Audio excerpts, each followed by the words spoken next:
तर आज मी बनवले मस्त असे चुरमुऱ्याचे गोड लाडू। तर बघा, चुरमुऱ्याचे लाडू बनवण्यासाठी काय केलं, इथं 2 वाटी मोठ्या वाटीने 2 वाटी चुरमुरे घेतलेत। चुरमुरे छान चाळून घेतले। त्यानंतर एका कढईमध्ये बघा हे चुरमुरे छान असे 2 मिनिटासाठी मीडियम गॅसवरती भाजून घेतले। त्यानंतर एका कढईमध्ये बघा एका मोठ्या चमच्याने 1 चमचा तूप घातलं। त्यानंतर बघा 1 वाटी मी बारीक गूळ जो खिसून घेतलेला होता तो गूळ मी यामध्ये घातला।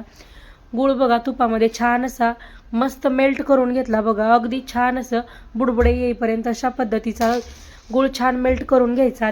त्यानंतर गॅस बंद करायचा आणि त्यामध्ये बघा भाजून घेतलेले जे चुरमुरे आहेत ते चुरमुरे यामध्ये घालायचे। अगदी फास्ट प्रोसेस करायची, नाहीतर काय होतं बघा गूळ असा घट्ट होतो, त्यामुळे चुरमुरे यामध्ये घालून अगदी फास्ट पद्धतीने बघा ह्या चुरमुरे बघा छान गुळामध्ये व्यवस्थित असे मिक्स करून घ्यायचे आणि याचे गरम गरम असतानाच आपल्याला लाडू बनवून घ्यायचे आहेत। तर काय करायचं, पहिल्यांदा हाताला थोडंसं पाणी लावायचं आणि अगदी फास्ट पद्धतीने याचे आपल्याला लाडू बनवून घ्यायचे आहेत। इथं आपले मस्त असे चुरमुऱ्याचे लाडू तयार आहेत। तर बघा अशा पद्धतीचे लाडू तुम्ही मुलांना दुपारच्या टायमिंगमध्ये वगैरे किंवा छोट्या भुकेसाठी त्यांना खायला देऊ शकता। तर हे चुरमुऱ्याचे लाडू बघा आम्ही लहान असताना म्हणजे कुठल्याही किराणा दुकानात वगैरे मिळायचे बघा, 1 रुपयाला 1 लाडू असा असायचा।